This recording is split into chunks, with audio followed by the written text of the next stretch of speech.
जय श्री कृष्णा। राधे राधे। कैसे हैं आप सभी भक्तजनों, श्रोताओं। आज हम कार्तिक माह के महात्म्य का आगे के अध्याय का रसपान करेंगे। हम कार्तिक मास के अध्याय का आरंभ करने से पहले प्रभु भोलेनाथ की एक कथा का रसपान करना चाहते हैं। एक नगर में भगवान शिव का एक भव्य मंदिर था, जहां हर वर्ष दूर दूर से भक्तगण शिवजी जी के दर्शन के लिए आते रहते थे। श्रावण का महीना था। दूर दूर से कावड़िए कावड़ लेकर भगवान शिव को जलाभिषेक करने आए हुए थे। मंदिर का परिसर भक्तों की भीड़ से भरा हुआ था। तभी अचानक आकाश से बिजलियां हुई और सोने का एक थाल उतरा। उसी के साथ एक भविष्यवाणी हुई कि जो कोई भगवान शंकर का सच्चा भक्त और प्रेमी होगा, उसी को यह थाल मिलेगा। मंदिर के परिसर में उपस्थित सभी लोगों ने यह भविष्यवाणी सुनी। धीरे धीरे सभी इकट्ठे हो गए। जो लोग मंदिर की व्यवस्था देखते थे, उन्हें तो पूरा विश्वास था कि यह थाल हमें मिलेगा। इसीलिए वे सबसे आगे जाकर खड़े हो गए। सबसे पहले एक पंडित जी आए और बोले, देखिए, मैं प्रतिदिन महादेव का अभिषेक करता हूँ, अतः मैं ही भोलेनाथ का सबसे निकटवर्ती प्रेमी और भक्त हूँ, इसीलिए थाल मुझे मिलना चाहिए। इतना कहकर पंडित जी ने थाल उठाया। जैसे ही पंडित जी ने थाल उठाया, थाल पीतल का हो गया। यह देखकर पंडित जी बड़े लज्जित हुए। उन्होंने थाल यथास्थान पर रखा और वहां से निकल गए। इसी प्रकार वहां उपस्थित सभी पंडितों ने खुद को आजमाया, लेकिन शायद उसमें से कोई भी सच्चा भक्त नहीं था। उन्हें भी थाल यथास्थान पर रखकर चले जाना पड़ा। इसके बाद उस समय के राजा का आगमन हुआ और राजा सबके आगे आए और बोले, मैंने महादेव के मंदिर में बड़ी भारी दान दक्षिणा दी है, इसीलिए यह थाल मुझे मिलना चाहिए। इतना कहकर राजा सबसे आगे बढ़े और थाल उठाया। जैसे ही राजा ने थाल उठाया, थाल तांबे का हो गया। यह देखकर महाराज भी लज्जित हुए और थाल यथास्थान पर रखकर एक तरफ खड़े हो गए।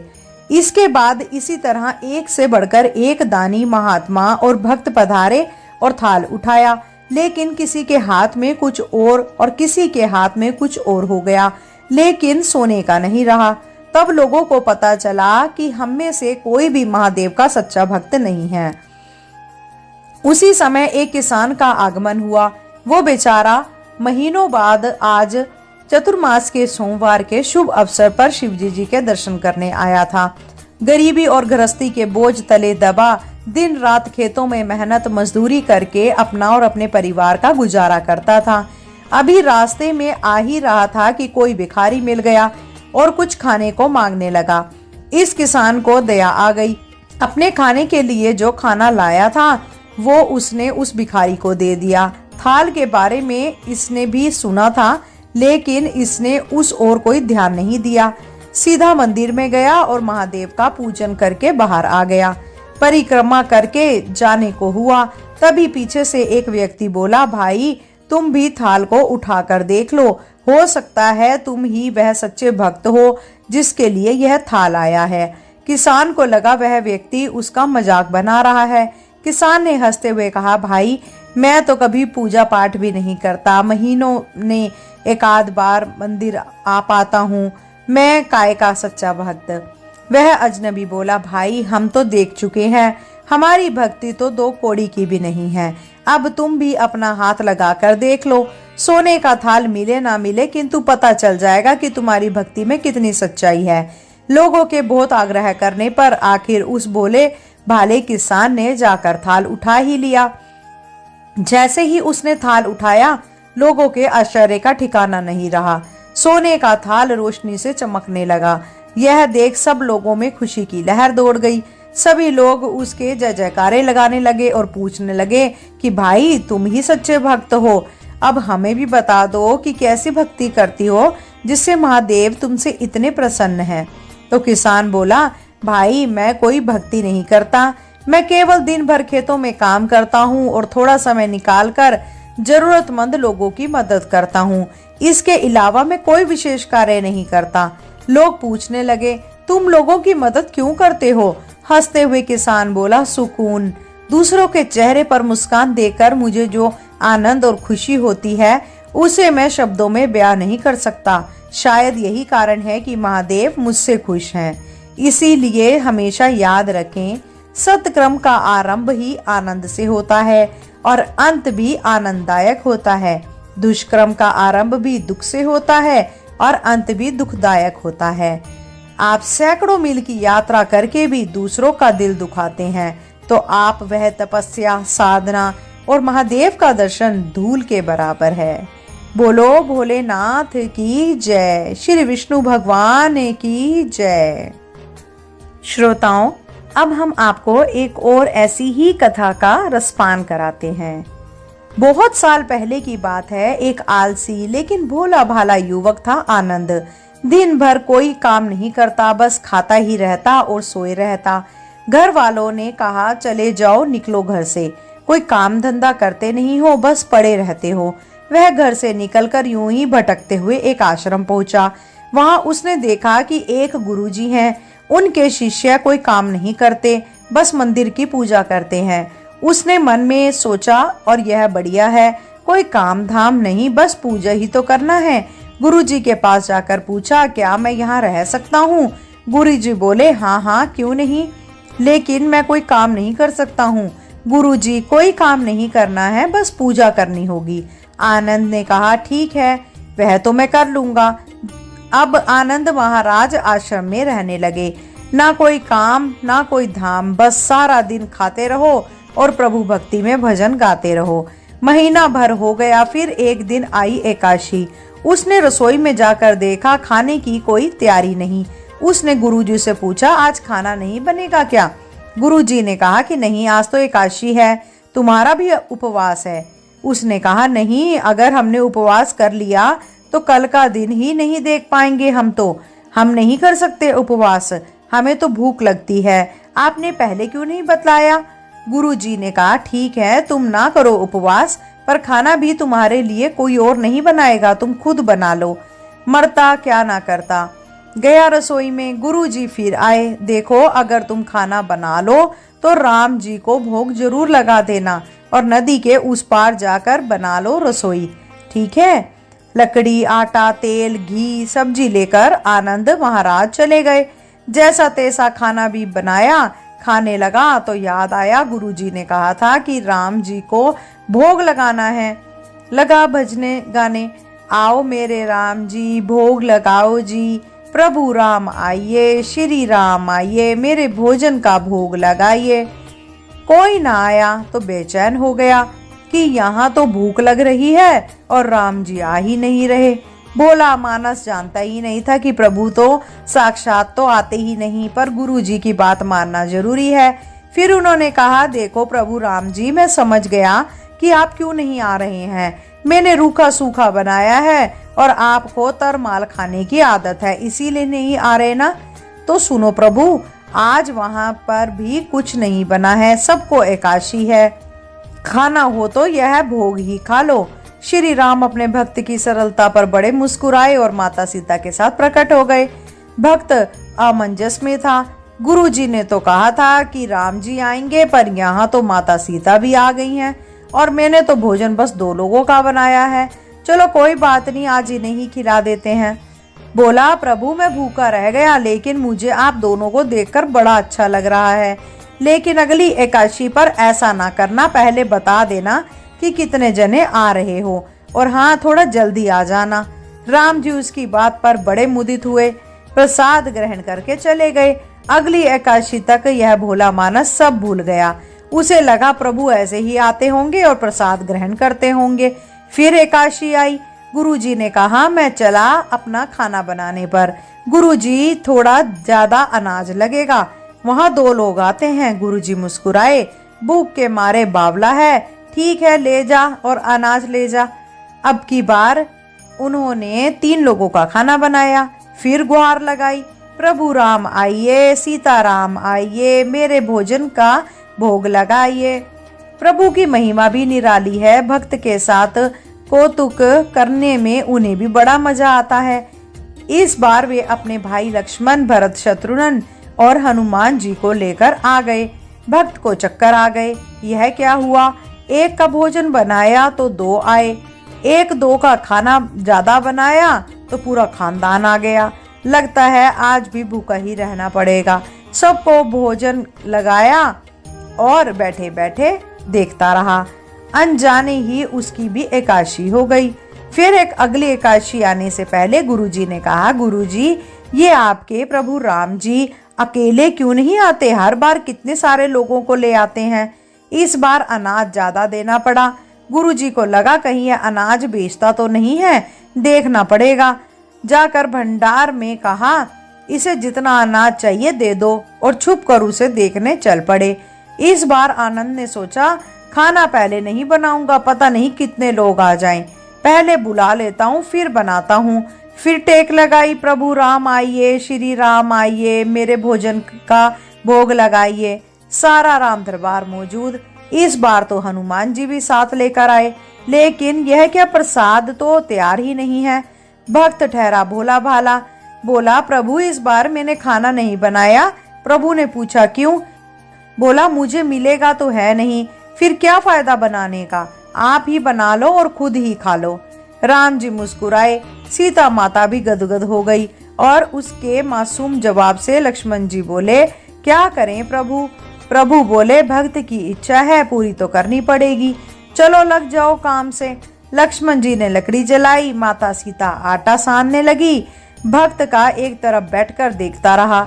माता सीता रसोई बना रही थी तो कई ऋषि मुनि यज्ञ गंधर्व प्रसाद लेने आने लगे। इधर गुरुजी ने देखा खाना तो बना नहीं, भक्त एक कोने में बैठा है। पूछा, बेटा क्या बात है, खाना क्यों नहीं बनाया? बोला, अच्छा किया गुरुजी आप आ गए, देखिए कितने लोग आते हैं प्रभु के साथ। गुरुजी बोले, मुझे तो कुछ नहीं दिखाई दे रहा तुम्हारे और अनाज के सिवा। भक्त ने माथा पकड़ लिया, एक तो इतनी मेहनत करवाते हैं प्रभु, भूखा भी रखते हैं, ऊपर से गुरुजी को दिख भी नहीं रहे, यह और बड़ी मुसीबत है। प्रभु ने कहा, आप गुरुजी को क्यों नहीं दिख रहे हैं? प्रभु बोले, मैं उन्हें नहीं दिख सकता। बोला, क्यों? वे तो बड़े पंडित हैं, ज्ञानी हैं, विद्वान हैं, उन्हें तो बहुत कुछ आता है और उनको क्यों नहीं दिखते आप? प्रभु बोले, माना कि उनको सब आता है पर वे सरल नहीं है तुम्हारी तरह, इसीलिए उनको नहीं दिख सकता। आनंद ने गुरु से कहा, गुरुजी प्रभु कह रहे हैं आप सरल नहीं है, इसीलिए आपको नहीं दिखेंगे। गुरुजी रोने लगे, वाकई मैंने सब कुछ पाया पर सरलता नहीं पा पाया तुम्हारी तरह, और प्रभु जी मन की सरलता से ही मिलते हैं। प्रभु प्रकट हो गए और गुरुजी को भी दर्शन दिए। इस तरह एक भक्त के कहने पर प्रभु ने रसोई भी बनाई। यह भक्ति कथा लोक श्रुति पर आधारित है। बोलो प्रभु श्री राम की जय। श्रोताओं, इस प्रकार से भक्त अपनी अगर पूरी श्रद्धा से, भक्ति भाव से, प्रेम से प्रभु श्री राम को या किसी भी प्रभु को चाहते हैं तो प्रभु उनकी ख्वाहिश को जरूर पूरा करते हैं और उनके सभी मनोकामनाओं को पूर्ण करने के लिए वो स्वयं वहां पर आकर प्रकट होते हैं। बोलो श्री विष्णु भगवान की जय। श्रोताओं, अब सुनते हैं कार्तिक मास महात्म्य कथा अध्याय 22। 22वें अध्याय की जब लिखने लगा हूँ बात, श्री प्रभु प्रेरणा प्राप्त कर कलम आ गई हाथ। राजा पृथु ने नारद जी से पूछा, हे देवर्षि, कृपया आप अब मुझे यह बतलाइए कि वृंदा को मोहित करके विष्णु जी ने क्या किया और फिर वह कहाँ गए। जब देवता स्तुति कर मौन हो गए तब शंकर जी ने सब देवताओं से कहा, हे ब्रह्मादिक देवताओं, जलंधर तो मेरा ही अंश था, उसे मैंने तुम्हारे लिए नहीं मारा है, यह मेरी सांसारिक लीला थी। फिर भी आप लोग सत्य कहिए कि इससे आप सुखी हुए या नहीं।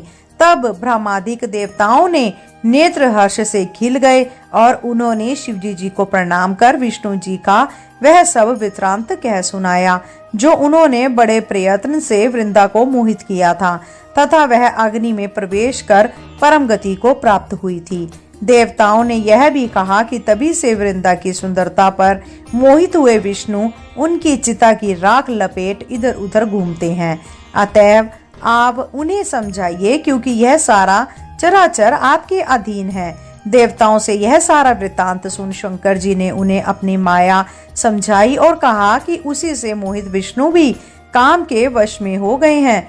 परंतु महादेवी उमा त्रिदेवों की जननी, सबसे परे वह मूल प्रकृति, परम मनोहर और वही गिरिजा भी कहलाती है। अतः विष्णु का मोह दूर करने के लिए आप सब उनकी शरण में जाइए।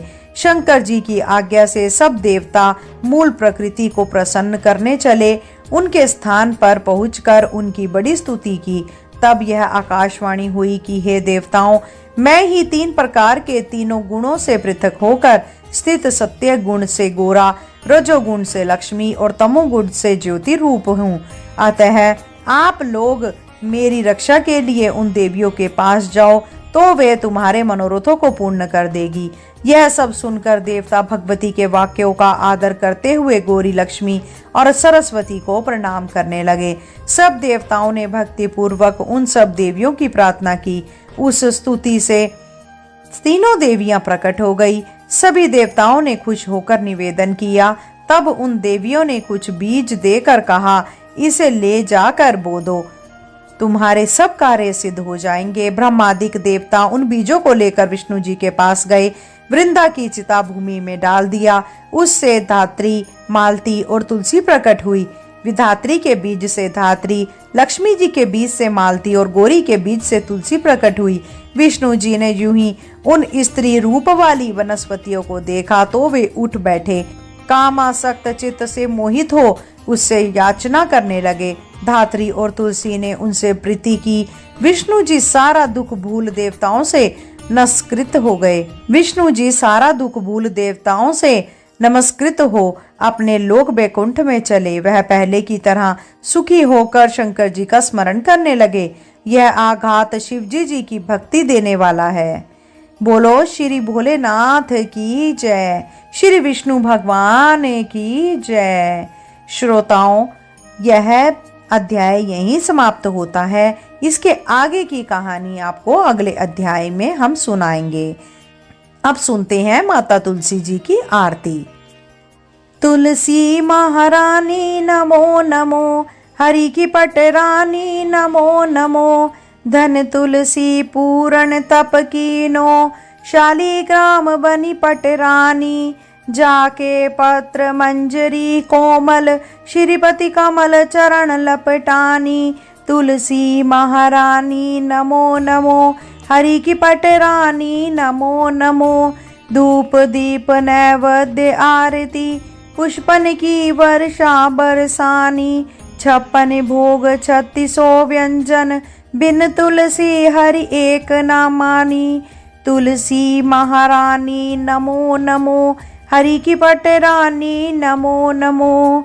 सभी सखी मैया तेरो यश गावे, भक्ति दान दीजे महारानी। नमो नमो तुलसी महारानी, तुलसी महारानी नमो नमो। तुलसी महारानी नमो नमो, हरि की पटरानी नमो नमो। बोलो तुलसी माता की जय, श्री विष्णु भगवान की जय। हे विष्णु भगवान, इस कथा को सुनने, सुनाने और हुंकारा भरने वाले सभी भक्तजनों पर अपनी कृपा बनाए रखना। उनके सभी मनोकामनाएं पूर्ण करना, सभी बिगड़े काम उनके बनाना। बोलो विष्णु भगवान की जय। आज के लिए इतना ही। कल फिर मिलते हैं नई वीडियो, नई जानकारी के साथ। जब तक के लिए जय श्री कृष्णा, राधे राधे।